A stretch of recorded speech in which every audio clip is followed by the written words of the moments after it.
તો આ તરફ અમદાવાદની વીએસ હોસ્પિટલની ચિનાઈ પ્રસૂતિ ગૃહ બિલ્ડિંગનું જમીનદોષ કરાયું। નવી બનેલી એસવીપી હોસ્પિટલનું પાર્કિંગ બનાવવામાં આવશે।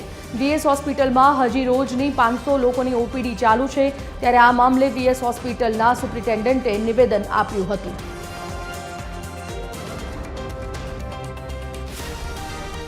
હોસ્પિટલનું જે ડિમોલિશન થયું બિલ્ડિંગ નંબર 9 એ એકદમ જર્જરિત થઈ ગયું હતું, ભયજનક હતું, એટલે અત્યારે એનું ડિમોલિશન કરી દીધું છે।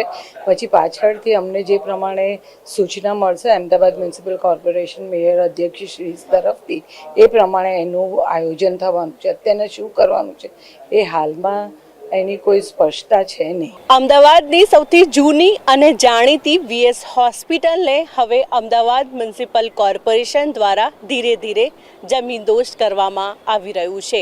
વાત કરવામાં આવે તો હાલ આપ આ દ્રશ્યો જોઈ શકો છો કે વીએસ હોસ્પિટલના ચિનાઈ પ્રસ્તુતિ ગૃહના આ દ્રશ્યો છે, જેને હવે તોડવામાં આવી રહ્યું છે।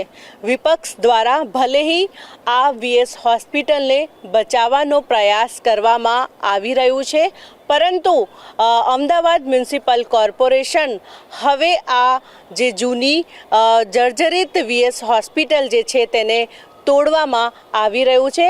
હાલ જે પ્રમાણે તોડવામાં આવ્યું છે ત્યાં જે નવી બનેલી જે એસવીપી હોસ્પિટલ છે તેનું પાર્કિંગ જે છે બનાવવામાં આવશે।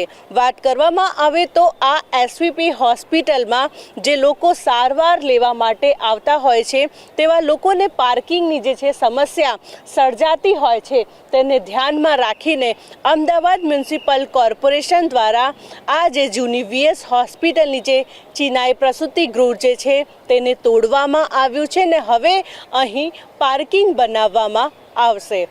કેમેરામેન હેમંત ગાયકવાડ સાથે મોનિકા રાજપૂત, TV 13 અમદાવાદ।